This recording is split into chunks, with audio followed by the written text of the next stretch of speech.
Hey everyone, and welcome to another weekly check-in vlog, where I take you along for the weekend and see how I'm doing and what I'm reading. My name is Wiebke, and this year I'm trying to get myself out of survival mode. And I noticed that I kind of lost sight of what that means. I was so focused on energy levels and not being tired and exhausted all the time that I forgot that survival mode is that I'm running on autopilot and following a lot of systems, habits and routines I set up for the purpose of keeping myself functional, but also to do the things I genuinely want to do, even if I don't feel like them. And that's why I can go running and do all the things I want to do, and it might not look like I'm really in survival mode for other people's definition. And while being exhausted and tired makes the whole thing harder, and that's why I have the systems, but it also means I cannot veer off the systems and habits and routines. I notice that if I don't follow my habits, if I don't stick to my routines, things are more exhausting still, and I am not doing so well, and I'm not getting through the day as well as I do when I follow and stick to my habits and routines. I'm not as flexible as I used to be. Also, a lot of the things are solitary because what I don't really have time for or manage well is not isolating. So I see a few people every now and again, but compared to what it used to be in the past, I'm basically home alone most of the time. And that's what I wanted to get out of. I wanted to get out of being stuck and reliant on the habits and the systems. I wanted to be more flexible again. I wanted to be more social again. And I also wanted to enjoy the things that I want to do more, because what these systems and habits and routines make sure of is that I'm doing the things that I genuinely want to do with my life or in my life. But I'm not always enjoying them as much as I used to. And that's the thing where the survival mode is the important part. I set up the systems to make sure I do the things I want to do, but I also would like to enjoy them more again and have more fun with them. And somehow I lost track of that in recent weeks with having insomnia again and really being exhausted and tired and frustrated. So what do we do against that? Have fun, of course. So at least we're going to try, and we'll start off by going running. Today I'm doing the same week as last week again, so trying for 12K and seeing if my knees will take it better today. And also I'm starting a new audiobook. I cannot tell you anything about it other than it's the field guide to getting lost. I picked it off my wish list, but I don't remember how it got there. And as far as I understand, it's nonfiction. You know what I could do without? This constant feeling of being on the verge of tears. Oh well, let's talk about more fun things. Books and running. My run this morning was great. It was a great decision to not add any more distance. My knees didn't hurt at all. And yeah, my legs are sore now, but I managed rather well. I'm still a little bit sad that I keep going so slow to not go over the heart rate that they assigned me. In the plan, it says my pace could be around 8:20 or 30. My pace is around 9:20-ish. Yeah, I'm dealing with that. What was not so great is the audiobook. A field guide to getting lost. I must admit, I was hoping to getting more on being lost and what to do with that, the advantages, the disadvantages, and how to maybe get lost on purpose or how to get out of being lost. What I got was a memoir and some historical facts. I'm about halfway through. It's not a long book. It's about 5 hours long, the audiobook, and I'm listening to 1.5 speed. So I ran about 1.5 hours-ish. So halfway through. And the main problem for me was not the content per se, that I didn't like that. And that's mainly because I didn't get much of it. The narrator, or rather the author, narrates the book herself, and she's doing an okay job. I'm not saying she's doing a bad job. It's more that her voice is hard for me to follow. Her narration is rather monotone and her voice is on the raspy side and quiet. I find it very difficult to listen to and pay attention, so I kept drifting off a lot. A lot of the chapters I listened to were based on something that happened to her, and then she expanded on it. It also deals with getting lost, the idea of what it means to lose identity, to lose a home, and to lose people, and being lost in the life you have, or the difference between getting lost or being lost. But I'm not as captivated as I had hoped, and I don't think I will get much out of it, mostly because I find it very difficult to focus while listening. So the book might be extremely good if you actually know who the person is. I didn't know the author before. I'm technically okay with that.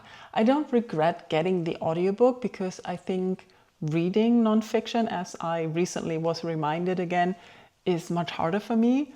The idea that I would get more out of the nonfiction or out of the book while reading it it's illusionary. It's not going to happen. So what else am I reading? I am currently reading an ebook also from my wish list. I looked at my wish list, my ebook wish list, on the computer instead of the Kindle, and that made everything appear a little bit different and more exciting. So I got One's Company, and mostly because I liked the cover and the title, and I thought, okay, let's dive into that. And it is hilarious. We're following this young woman who tells us what happened after she won the lottery, and an indecent amount that is never actually mentioned, which allowed her to change her life. And changing her life means that she is building a replica of the 70s show Three's Company back in the mountains somewhere, where she found a recluse home and land that she could buy and hire a lot of people to recreate the set and the apartments and everything that's been on the show, because that's where she wants to live, to be exempt and isolated from everyone else. We also get a lot of information why she wants to do that and about the past in her life. There is quite some trauma that was a big change in her life. It's a little bit drastic, so if you might want to check trigger warnings, even though it's not graphically explained, it is quite a drastic thing that happens, and it keeps getting mentioned over and over. I'm about a third through. So far, we have a lot of the past that's leading up to this moment, and also the construction phase. So she hasn't moved into the place yet. Like I said, a third. So I don't really know what's going to happen, but I'm completely in love with the concept of winning a lot of money and using it to basically say goodbye to society and build your own little fantasy world, because that's where you've lived for the past 5 years in this show. She's been rewatching it, learning it by heart, because she got a panic attack that the apocalypse would happen and that she couldn't watch it anymore. So she needed the company, so she learned every episode by heart. The idea is so bonkers and endearing at the same time. The writing is really enjoyable. I like how it skips between present and past, and the characters so far are really well described and played out. My plan now is to sit down and read a little bit. And did I mention last week that my stove broke? Nobody came and called to repair it, even though I called, and yeah, whatever. So I haven't been able to cook for a week. And I noticed that I apparently cook a lot lately. I need to rethink my own image of myself as not cooking, because I've been wanting to have huge bowls of pasta almost every day. And I don't know if I eat so much pasta or if it's just because I can't make the pasta.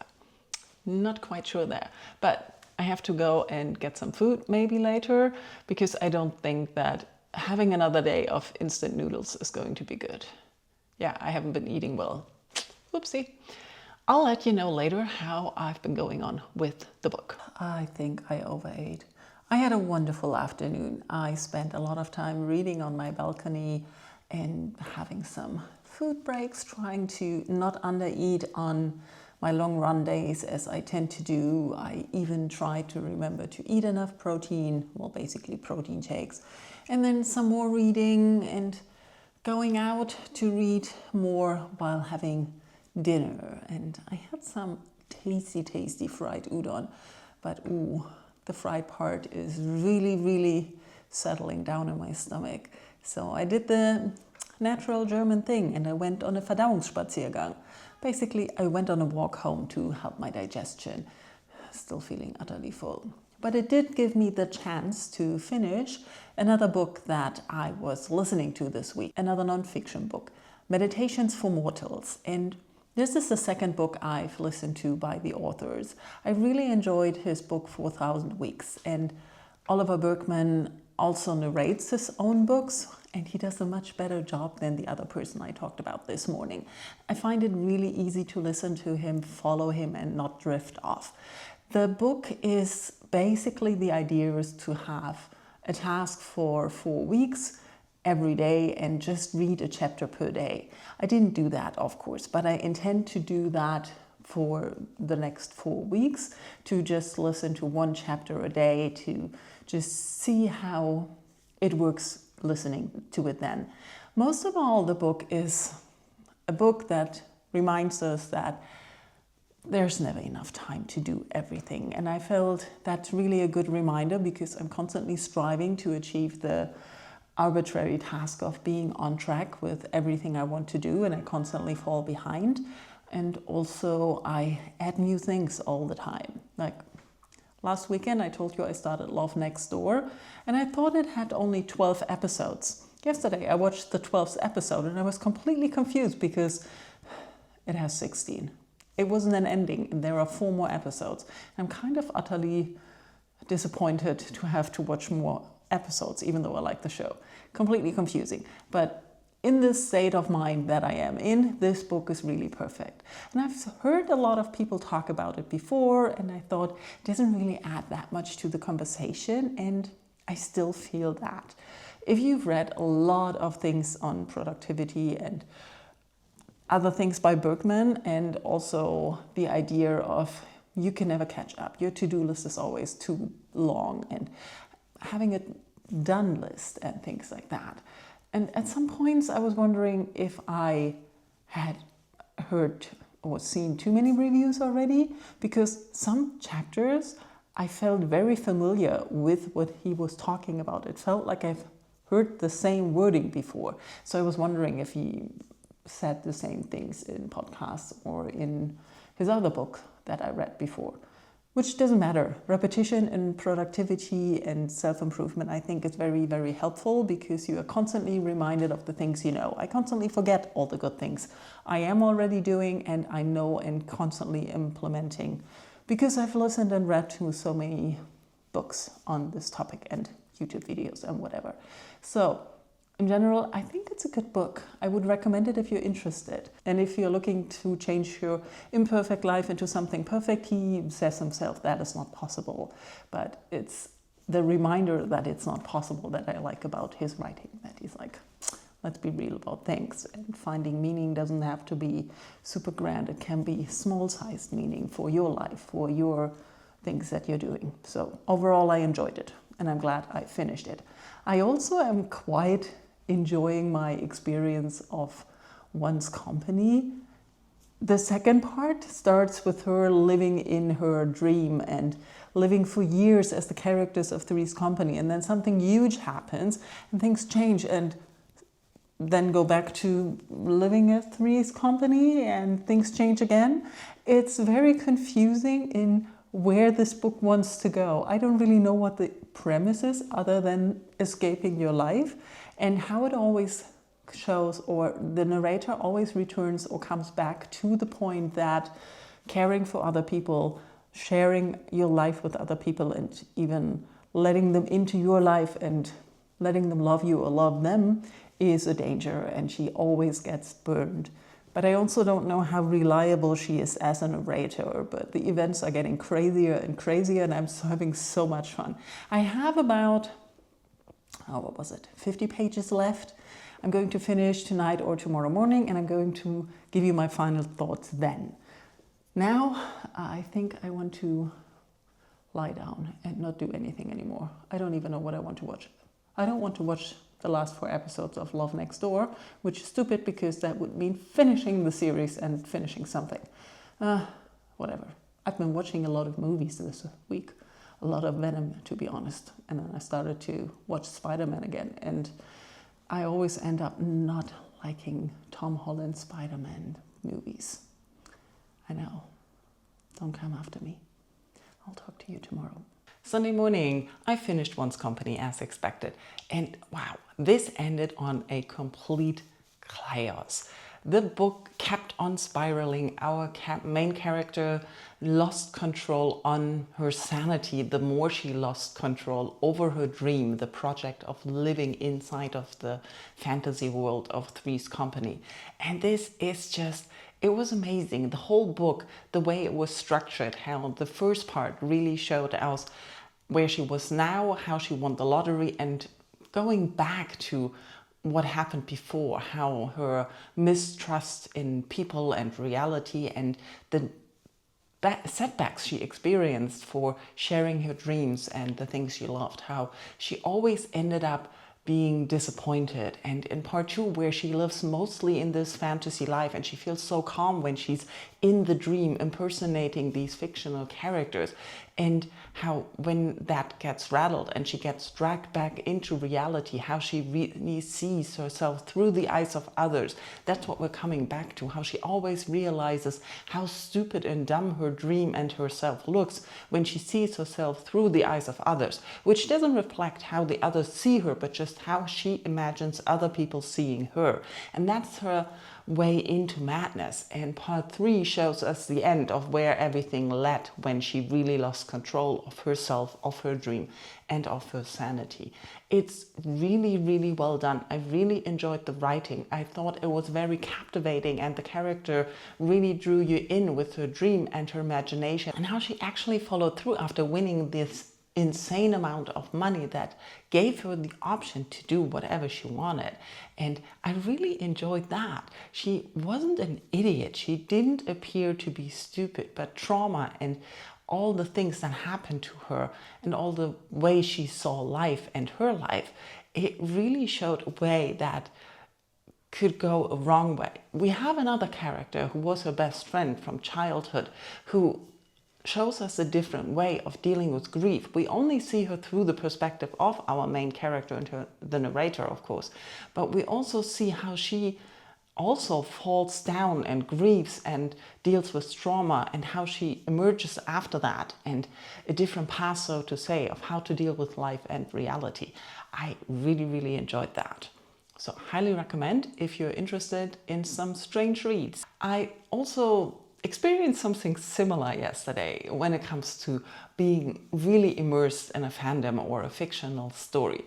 Because not like the character, I'm not losing sanity and totally want to live in a fictional world, but I watched the Murderbot adaptation yesterday. You know, I'm a huge fan of the Murderbot Diaries. I've listened to the audiobooks multiple times. I really feel it's a comfort place for me, and Three's Company was a comfort place for this fictional character. So I thought it is a little bit similar after finishing this morning, and I'm quite glad that I'm not that insane that I want to live in this world. But when it comes to adaptations, I'm always a little wary if I want to watch or not. And with the Murderbot, I was very unsure, but I really liked how the first images and trailers that I've seen looked. So I had the chance to watch the first few episodes. They were out on Apple TV, and I normally don't have Apple TV, but I decided to go for a 7-day trial for free to see if I want to watch the show. And I watched all 4 episodes that are out now, and I hated it. I love how it looks. It really looks amazing. But the first step I really didn't like was the voice of Murderbot, which is difficult for me as an audiobook listener. So Kevin R. Free, in my mind, is Murderbot, the voice of him. And so, of course, the actor is doing a good job, but it's not the same voice and it's not the same tone. It lacks a lot of the dryness that I associate with it. And also they made a lot of changes that I don't quite know why they're there and I don't like. Now, I'm not always opposed to changes when adapting text to screen, but sometimes I just think they are not necessary and they make things worse. And here, for me, knowing the series so well as I do, it doesn't work. The events are different. The way they are presented are strange. And I noticed by the end that one thing I didn't like is that in the books, of course, we get everything told by Murderbot. So there's a lot more narration and telling than necessary when you have a show where you can show us in pictures what is going on. And somehow that didn't work. I also felt the atmosphere was different. The characters, they vibe different. They were a little bit in their personality different to me.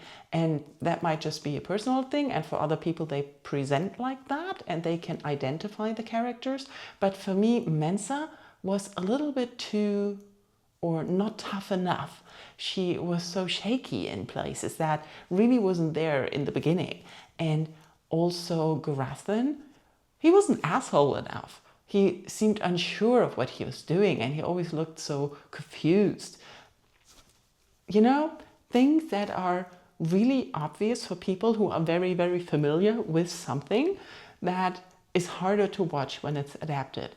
So I don't think it's completely bad. It might actually make more sense like this to people who are strangers to the books. So the way it's told, the way the explanations are given, and the changes that are made don't register as changes for others. So it might work like that. And it might also work for people who've only listened to the series or read the series once and not like me. Oh, I think I've listened to the first few books 8 or 9 times by now. It really is a comfort place for me to go. And so I am not going to continue with that. And feel yourself warned or made aware of the adaptation and decide on what you want to do, because if you're like me and very familiar with the audiobooks and the story, you might not like the changes they made. But if you've always been curious about it but never really picked it up and you have Apple TV, give it a try. It really looks amazing. I also really loved the scenes from the rise and fall of Sanctuary Moon. Those were my favorite of the show. Like I said, everything looks good. It's just the details that you want from your adaptation that of course other people may not prioritize. So at least that's no danger of me spending my lottery wins on building a replica of that world. But then again, I only won €6 last week. I mean, I won €6 last week. So that barely paid for dinner yesterday. But anyways, I'm going to meet a friend in a few minutes to go for a run. Well, she's running, I'm cycling, because my training plan doesn't allow to go running with others outside of that. But that's our compromise and it's fun. So I can chat more because I cannot really chat as much when I'm running, but cycling slowly while she's running is perfectly fine. And then for the rest of the day, I want to finish the audiobook Field Guide to Getting Lost. And I also, if I find the time and have time, I want to start another Discworld novel and also film my review for I Shall Wear Midnight finally. Because that didn't work yesterday. I tried twice and I rambled myself into a dead end, like I'm just doing now. I'm gonna stop now. I'll update you later what's been happening. I'm back at my kitchen and I know it looks like I haven't moved, but I've had a full day. I've been out and about and I finished listening to a field guide to Getting Lost. And yeah, it was not what I had expected or wanted. So there were more examples of what you can lose, like extinction or loss being dealt with in art of an artist I didn't know. And I was walking out and about, so I couldn't Google, or I could have Googled. I was too lazy. Let's be honest, I was too lazy. And yeah, I think it comes down to that I didn't like the narration and it wasn't what I wanted to. Listening to it was hard for me because the essays sometimes were based on personal experience or historical facts or historical characters. And sometimes they were connected to her, sometimes not. And she kept wandering around getting to her point and I didn't always see the point. And I couldn't always connect it to getting lost, being lost, or whatever. And it was never about the advantages of being lost, what I was looking for, of getting lost in your life or getting lost on your way to something and what you can gain from that. That's what I was hoping to get out of this. And these were just stories about things that were lost and the meaning of that and where we can find loss. That's how I would interpret it. And yeah, it's about 3 now. I'm making awful instant noodles because I'm feeling awful and I just want to lie on my couch and wallow a little bit about mood swings and energy levels and hormones.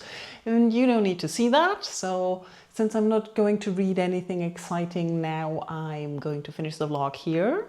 Thank you all for watching. Let me know how your weekend was. Have you read any of the books that I have read and how are you doing? It's 1st of June today. I completely missed that. So I hope May was good for you and you could close up everything you wanted to close and you made nice plans for June. Some fun stuff.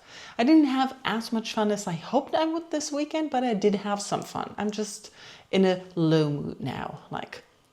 So the answer to how am I doing will forever be I'm riding the mood and energy roller coaster for the time being. Again, thank you for watching and let's talk in comments. Bye bye.